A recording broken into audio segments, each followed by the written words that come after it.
Joining us. We had such a beautiful cinematic entrance. But sort of the topic of the panel today is infrastructure is the new oil. There's a broad range of ways to sort of describe it, but it's pretty clear that the 21st century is going to be driven by AI, whereas the growth in the last century was driven by energy. Of course, AI consumes tons of energy, and there's many different aspects of this, but we've got a wide range of sort of infrastructure companies up here with various different backgrounds, whether it be more sovereign AI plays or focused more on the infrastructure side, specifically on like data center construction, or it be doing the full stack cloud, more developer friendly versus more focused on long-term contracts. We've got a good representation up here, but sort of would be good to have each person up here sort of introduce themselves. We'll start with Roman on the end. Just brief intros. Yeah, thank you. Hi everyone. Great lineup. Honored to be here. I'm Roman Chernin, co-founder of Nebius. Nebius is born in Europe, but global AI specialized cloud. We represent the party of building the full stack from the ground up, from the data center construction, hardware, and then the full software stack. And we're working with the diversified type of customers from the large labs to small startups. Hi everyone, Youssef El-Manssouri, co-founder and CEO of Sesterce. Sesterce, we are a cloud AI provider based in France, so happy to have all of you here in Paris, and thanks Ray and Dylan for this wonderful panel here. Basically, our differentiation is we own and we build, we have the mission to build like hundreds of megawatts to 1 gigawatt AI factories in France and in Europe, and hopefully try to have in France our own Stargate project. So that's what we try to build. Hi everyone, I'm Shaun I'm the CTO at Mirantis. I'm a bit of the odd one out amongst this group. We focus on providing infrastructure management software for Neoclouds and organizations that want to build large-scale infrastructure and then take advantage of a lot of the services offered by these different organizations. Hi, I'm Stephen Balaban. I'm co-founder and CEO of Lambda. We provide gigawatt scale compute for people building superintelligence. We have customers that range from small startup companies up to a handful of the world's hyperscalers. Cool. I'm Chase Lochmiller. I'm the co-founder and CEO of Crusoe. Crusoe is a vertically integrated AI infrastructure business, starting with large-scale data center construction. We have multiple kind of gigawatt-scale campuses we've been building, including one in Abilene, Texas, that's garnered kind of a lot of press. And we have a managed AI cloud platform that does managed GPUs as well as more managed AI services as well. So thanks for having us. So I think the really important thing to think about here is we're sort of at a paradigm shift in the compute stack, right? Where the old cloud ecosystem involved, multi-tenancy on individual servers, right? And these servers might cost $20,000 CPU server, and users may have one CPU core they rent, all the way up to the entire server, but you can scale and you get really strong scaling. There's a lot around sort of block storage and virtualization. That was sort of like what was really important in those days. And a lot of the hyperscale companies like Amazon and Google and so on and so forth have built their own custom NICs and CPUs to service this task. But we really switched to a new gear where it's all about, where GPU servers are very, very different, the GPU landscape, AI infrastructure. You can't really time slice users on an individual server. These servers cost hundreds of thousands of dollars, if not the new, GB200 from NVIDIA cost, well over $3 million, right? So sort of the cost of these things is huge, and individual users can't splice these servers. So sort of, I think there's a big business paradigm shift, and sort of the technique that people are using to sort of service this differently is quite interesting, right? Whether it be how they build the data center, how they finance it, how they operate the software for the cloud. I guess could you sort of talk a bit, maybe again, like we'll start somewhere over here, right? Talk a bit about like what you think is the biggest difference between sort of, what you do and that advantage you have over the existing hyperscalers, how that propels AI infrastructure, the build-outs that you're doing, and how that lets you sort of win over existing hyperscalers and, scale to these gigawatt campuses and, massive campuses that everyone's offering now? Sure. I think it starts with specialization. And if you look at the existing hyperscaler ecosystem, it really is an outsourced IT solution that's really meant to be everything to everyone. I think all of us up here are really focused on just the AI-specific workload. And this is, just because of the computing architectures that have changed so dramatically, the power density of these AI accelerators and GPUs that are needed to be deployed to sort of support AI workloads at scale has dramatically changed everything from the power, the cooling, the data center design, all the way up to all of the core services that are needed to operate things efficiently and effectively, from things like managed Slurm and managed Kubernetes. So I think where we've all been able to sort of outcompete some of the hyperscalers is really with that incredible degree of focus and specialization on that AI-specific workload. I think there's another element too, which is actually speed. I think in Crusoe's case, speed is something that we really prioritize in terms of trying to bring infrastructure to market very, very quickly.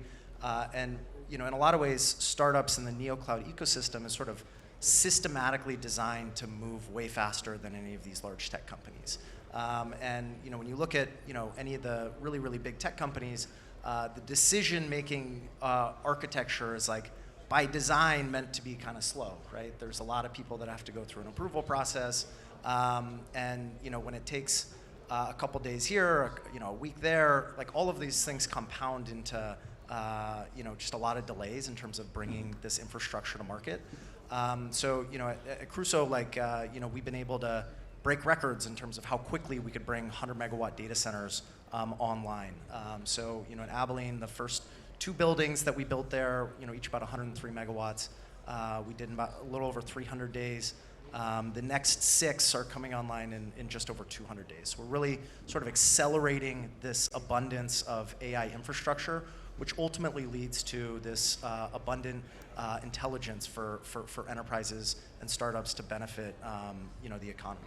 I think another aspect is the usability aspect, right? And I think something interesting about your cloud, Stephen, is that it's tremendously easy to get up and running on sort of GPUs. Can you talk a bit about that speed aspect? Sort of Chase is talking about the speed aspect of building the infrastructure on the physical data center. Can you talk about the speed of accessing GPUs from the end of user point and sort of one-click clusters? Yeah, so everything from standing up the data center to installing the servers into the data center to essentially burning in and making sure that every aspect of the InfiniBand and the components in the server are working as intended, to being able to sort of dynamically sort of fracture a large cluster into small little time slices, because as mentioned earlier, one of these large clusters is easily in the hundreds of millions to billions of dollars of capital expenditure. And what we've done is spent a lot of time developing our virtualization software. So everybody here is probably familiar with virtualization from a legacy cloud provider, right? You have a couple of CPUs, and you can run multiple virtual machines on one physical host, right? With AI clusters, you're going to need to partition sort of 3 simultaneous network fabrics, right? The in-band, the out-of-band, as well as the compute fabric, which would either be gigabit Ethernet or InfiniBand. And so we've developed some software that allows us to simultaneously partition these 3 network fabrics and provide, essentially, you can take a 8,000 GPU cluster, you can split it up into, let's say, a couple of thousand GPU subclusters, a couple of 512 GPU subclusters, and so on and so forth, and sort of dole those out on a 15-minute basis, even as low as that. And so I think that's giving people sort of this access to the amount of compute that they need when they need it, where they don't feel like they're risking the financial health of their business. Like that's one end of our product line, which is on the sort of startup land. And then we also have like sort of the longer term take or pay contracts, but like it's all about speed to time to first flop or time to first wait update. I'd be curious, sort of on the Mirantis side, right? Like, what is the unique challenge for these Neoclouds on software? What do you see as like so differentiated versus the software that you can get off the shelf, right? You can go download Slurm. It's open source, right? It's like very easy to. So what I'd be what are the challenges that you see for these Neoclouds in terms of software that is unique, whether it be enterprises or Neoclouds that requires such unique software solutions? I think the key thing is, and Stephen touched on a lot of that, we're dealing with a lot more complexity. We're dealing with applications that have to create a contract for infrastructure. We're no longer dealing with this world where we're completely abstracting that infrastructure from the application. So for Neoclouds, they've got to get started and deal with all of this complexity of setting up virtualization, setting up Kubernetes clusters. It's 4 networks. The PCI bus is a network. We've got to deal with this network. We've got to associate GPUs all the way down the stack into the InfiniBand. We've got to deal with the complexity of creating multi-tenanted environments.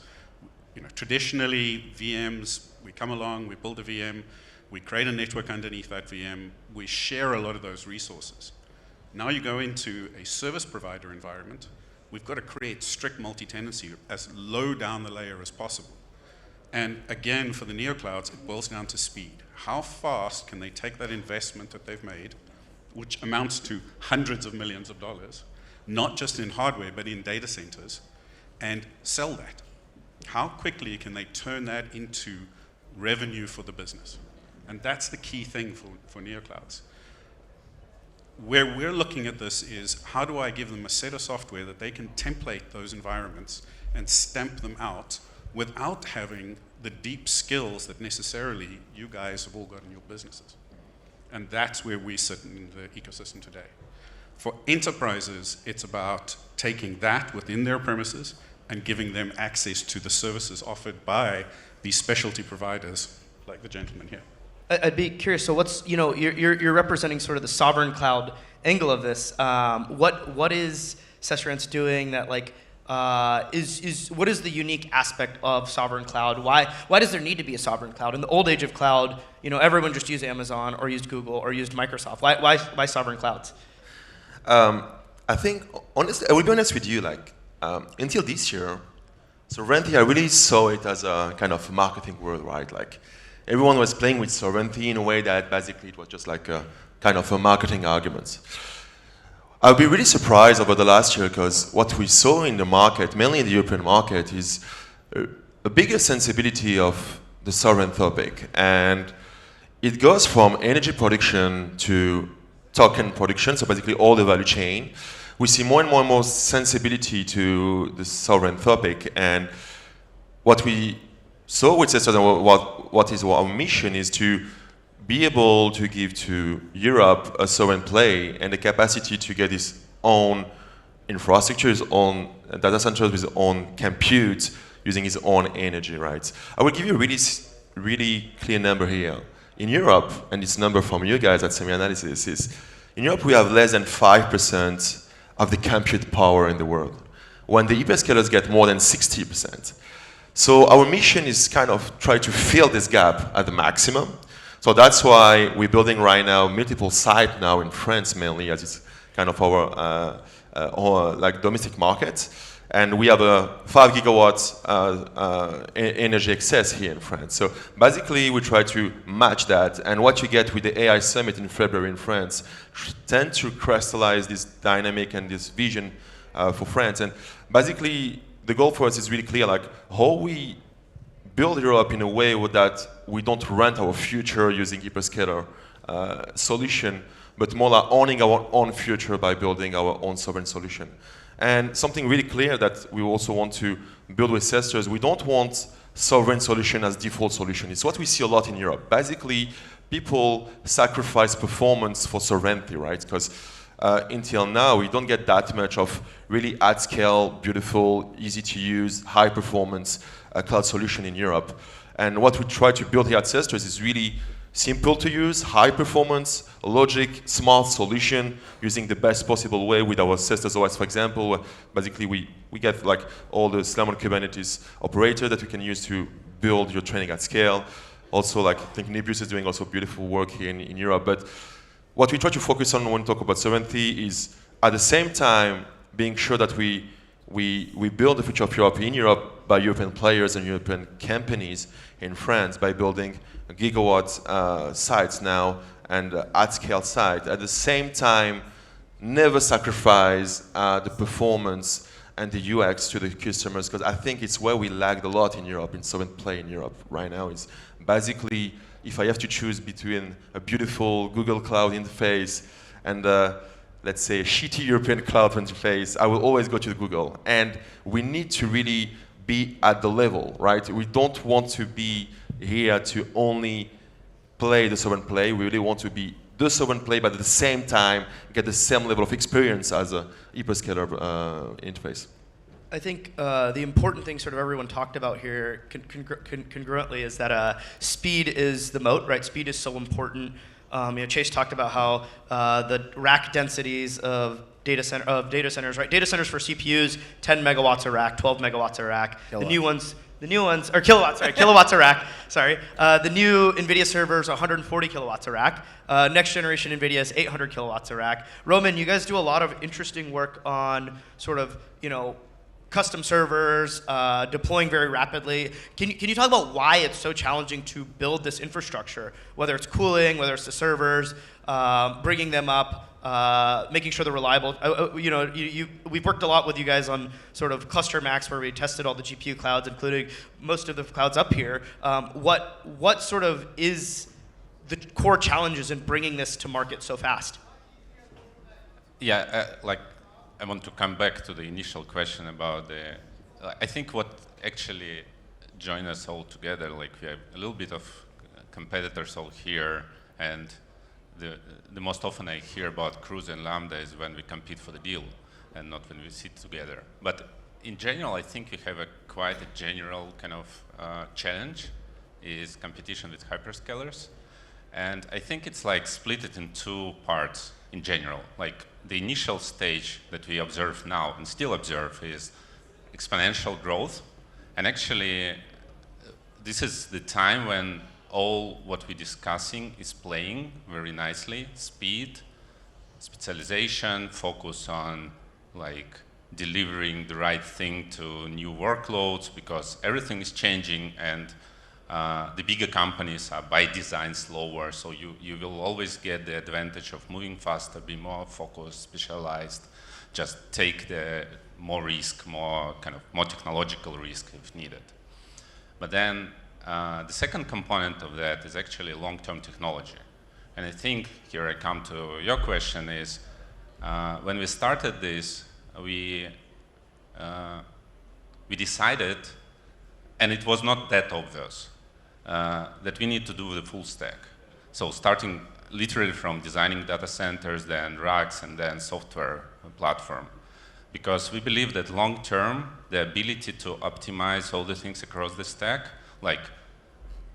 thinking about how the software will work when you design the rack, and thinking about how the cooling works when you design the rack. This is something important. And immediately it pays back with just speed of delivery, just the chance to get earlier new chips from NVIDIA, test them, know how the software will work, and then deliver it fast to the customers. It helps. But I think long term, it will also play as a technological mode, because now we serve, we are here AI natives and serve AI natives mostly, people who can actually do a lot of job on their side to adopt to the technology, to switch from vendor to vendor, and so on and so forth. But then the real business will be in the enterprises. And the question, and I think this could be a next question for this discussion, how we all prepare to the enterprise play. What will be important when we shift from serving large labs or hyperscalers or very technological startups to working with like real businesses, like how software plays there, how maybe infrastructure changes and so on. And I think like what we like the main question we ask ourselves all the time when we develop the kind of the architecture is how we'll be able to move forward from working with the people like us, very technical, very technological savvy, very kind of ready to work if needed on bare metal infrastructure, like towards enterprise customers, because the main business is obviously there long term, and the main competition is there. I would like to sort of like echo that opinion and sort of like now open it up to where anyone free for all and get a little bit more spicy because let you all do your marketing. So basically, the Neocloud stack is very, very confusing. I've counted out over 120 Neoclouds out there. All of them offer different layers of things, whether it's bare metal GPUs, or they offer Slurm, or they offer Kubernetes, Slurm on Kubernetes. They offer on-demand clusters. They only want long-term contracts. There's all these different business models there. There's people who want to step all the way into, actually, no, you just buy tokens from us, or maybe it's like a white glove service where we help you train and inference models. What is the right spot for enterprises, right? We've seen sort of what's the right thing for, if you're working with a company like OpenAI, well, you just deliver them a data center, with Oracle, right? That's sort of the right place for them, but that's not what most of the market needs. Enterprises today don't touch Neoclouds much. They mostly pay 2 or 3x the price at Amazon because it's confusing. It's hard for them to know what to buy. What is the sort of software, the solution that they need to get from the Neocloud system, and what is not being delivered appropriately? Because the enterprises are currently not going to the Neoclouds in a big way. Can I comment on that? Go ahead. It's a free-for-all. I'm going to be a little controversial here. If we had to sit down and compare the SKUs that you guys sell, you're going to find, I think, the majority of them are the same. You're all competing in roughly the same space. You deliver value through your speed. You deliver value through access to infrastructure. But everything you're selling is highly technical. And to the point you're making, you're selling access to a Kubernetes cluster or VMs. To move into the enterprise space, we have to move away from selling infrastructure. And we've got to sell access to an experience. Inference services, we've got to sell access to application environments. We've got to sell access to platform services. That's how we move into the enterprise space. Enterprises want it easy, and they don't want to have to care about the complexity that's underneath the hood. That's why the hyperscalers do incredibly well. And to move up there, I think you're going to have to really think about that. And just to continue on that point, like I think it echoes a lot with what I said about the user experience there. And also when you talk about enterprise and hyperscalers, I think we also need to think about like in ecosystems. Why hyperscalers are so well to convert institutional companies is basically they bring the whole ecosystem. Whatever you want to do in tech, it's available as a service in their ecosystem. And when we talk about like CTO, CIO of companies, what they said to you is the cost to switch from an hyperscaler to a Neocloud, for example, is so high that it just like whatever you price, it's really hard for them to have this making sense for the entity. So that's the first thing. And secondly, it's about distribution. I think we all know here all hyperscalers are super aggressive in terms of companies acquisition and how they have this really big like top-bottom strategies where they go directly to CEOs or directly with the governments. So the tactics that hyperscalers use to convert companies and also the way that they build ecosystem build a really big moat for them. Yeah. I think there's a good question that everybody on the stage and probably in this room has been grappling with or thinking about is if we were to flash forward 10 years and we were to say, where is the vast majority of the revenue generation associated with all of the flops in the world going towards? People say the word enterprise, but I think that there's now ample evidence that very large enterprises like Google have seen very stark competition from OpenAI in their core search domain. And I believe that, if you take that sort of trend to its logical conclusion, which is to say that we continue to build towards sort of artificial general intelligence or even some form of artificial superintelligence, will not most of the revenue dollar generation go towards the people who control those models? I just want to,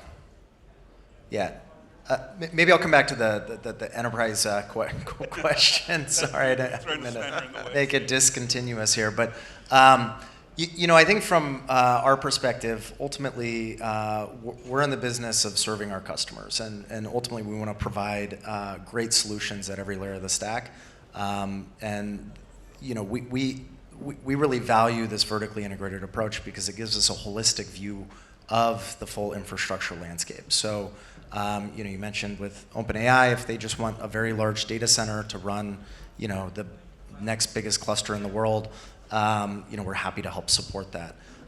For other customers that are interested in, core virtual machines and, just a managed cluster through managed Kubernetes and like more of an infrastructure as a service solution, then we're happy to support that as well. And I think one thing that's maybe we haven't really touched on enough, which is important to all of this infrastructure, is that it's complicated, right? The complexity of these large-scale GPU and AI accelerator clusters is massive. I mean, between both the whole RDMA fabric and how you virtualize that and enable multi-tenancy across that stack, to all of the different components that go into these systems, and how you manage the observability and the failure of individual GPUs to transceivers to NICs and just everything across the stack that could go wrong. And I think customer support is actually a very, very important motion in terms of being able to help people realize their AI dreams. And then, to your point earlier, I think a lot of folks are looking for more managed services. And I think we've kind of seen this big movement of, everybody thinking they want, a certain chip, but really what they want is a solution, right? And, Crusoe's, we kind of think about that piece of the stack as really AI as a service. And, we announced kind of the launch of, a managed inference service. There's some other very cool managed AI experiences that we're launching to enable enterprise customers to do their work in an AI-enabled capacity, where they're not having to deal with managing a bunch of different virtual machines or a managed Kubernetes cluster. They're just dealing with an API where they're sort of just directly streaming tokens in and they're getting tokens out. So we kind of think of it as a full stack solution from steel to silicon, from electrons to tokens. We're here to sort of help the industry move forward and provide solutions across the stack. I guess sort of bridging, sort of the spanner you threw in, right? Which is today, infrastructure as a service is where all the money is being made in AI because the demand is insatiable, right? The U.S. in the U.S. collectively, there's like 10 gigawatts going up over the next year and a half, 2 years. And Europe is trying to scale to, gigawatt deployments as well. And then you see these massive multi-gigawatt deployments in the Middle East and Southeast Asia. Each of these gigawatt deployments, once you take it from all the way from the power to the GPUs and the cloud contract, those are tens of billions of dollars each gigawatt, right? All the money's being made on infrastructure as a service today, not on, but in the real world, right? For the rest of the ecosystem, pre-AI especially, platform as a service makes a lot of money, but really software as a service makes all the money. So do you envision this sort of infrastructure as the new oil? Is that what you're targeting, or do you actually think you must move up, right? I think that's sort of a question all of you are grappling with is do I move up the stack to platform or even software as a service? And I'd be curious what you think on that side. Yeah, I think answering the question where the answer for the question is very simple and like very scaring, to be honest, like the competition with hyperscalers, because it's tough competition, obviously. Like to compete with large ecosystems is very tough task. But I think the answer is laying in a very like basic principles. You need to be large. And we all use the opportunity of the current market to become large enough to exist. But then the second answer is you need to deliver a product that people need. And it should be better than what like previous generation companies have. Like, and better, like significantly better. Not 10% better, not 10% cheaper. And I think the answer here lays obviously in the software. So there is two alternatives. To be a large infrastructure, large electricity company, like very large, very thin, or like take a challenge and try to build a product that people will use, and this value lays in the software, obviously. And to do this, you need to go upstack, answering your question, like no choice. Just literally no choice. And I think the first thing we start seeing, obviously, is inference, like the inference platforms that probably the first kind of disaggregated from the infrastructure, but not really, software layer. But then we'll see all the ML orchestration, all the enterprise platform that help people build AI on scale in the companies. And I think like the future of Nebius is obviously to go upstack, build ourselves and partner with the people, and we start seeing like how we crack the first kind of wins and how we break through to enterprises. It's a lot in partnerships. A lot in partnerships with the people who specializes on bringing these AI platforms, like platforms that help people build, like shift from prototypes and presentations and cherry-picked prompting to the production workloads. And I think this is kind of the way to answer. So we all small enough maybe to build it ourselves, but like we need to move upstack into the most necessary pieces, like inference platforms and so on. But then like partner with people. And to partner with people, you also need to design like the product in the right way, make it API friendly, make it developer friendly, because like a lot of go-to-market is not like go to ISVs and work with VARs, like work with ecosystem. So I think like the same questions are like a lot of people asking the same questions where their spot when they develop like software layer. And they need the reliable infrastructure partner who can empower them, because again, the hyperscalers by design eager to expand, like, and for many players in the ecosystem, this is the risk, like the risk of existence. I guess the last sort of thing on this, is that okay? So your infrastructure side. As you mentioned, utility companies, energy companies are very low margin, very large, but very low margin. As you go up the stack, all the inference libraries are open source, VLLM, SGLang, et cetera. And now NVIDIA, who everyone here spends hundreds of millions, if not billions of dollars with, each of you, is releasing a lot of open source software, but in addition, they purchased this company called Lepton.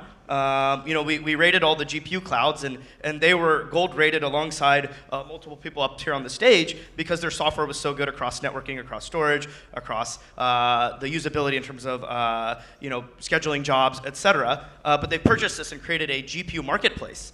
And they're open sourcing libraries for inference. How can does that not commoditize you as a cloud provider, as a Neocloud provider, when NVIDIA's offering many of these software layers on top of their GPUs for free that you're trying to build and offer yourself? But it comes back to Stephen's point. What is the workload? I also just don't. I also fundamentally sort of disagree with this premise that you need to go up the stack in order to survive. Ford never really successfully scaled up a large scale oil refining plant to fill gas in their cars, right? You know, there were many winners eventually after Standard Oil was broken up in the United States, at least in terms of oil refining, and at least they were gobbled up into Standard Oil, and then they were broken up again. But the point is that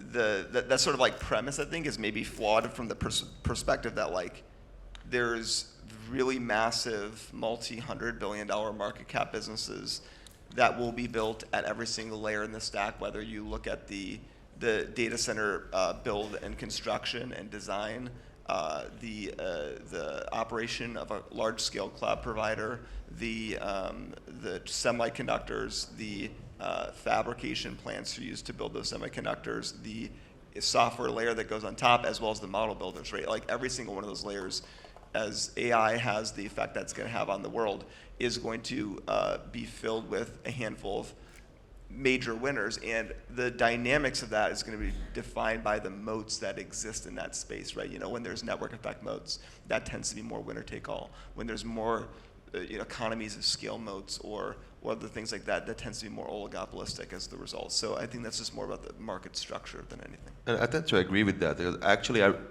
the thing is, the more advanced with AI, the more like the software development cycle are shorter and shorter. So basically, us at Sesterce, strategy is more like to going from compute to energy, so kind of going like down in the value chain, because we kind of believe that with the time, what we call software now will not really exist, as we just prompt in instruction and prompt out a service or a product. So we tend to believe that the real mode is actually in energy, good infrastructures, and as Chase said, it's really hard to make this cluster running. So make these high quality clusters and get the maximum of focus on this frontier between like the hardware and outputting the token, and then it's our kind of goal to let the players and startups to use this token to build a service on top. It's where we have the focus. Yeah. Sort of we're over time, so I want to say just a beautiful thought that you ended with, which is artificial general intelligence makes software a commodity. So infrastructure is all that matters. And I love that the infrastructure providers have decided this is the case. Thank you everyone for allowing us here on the stage and talking. Thank you.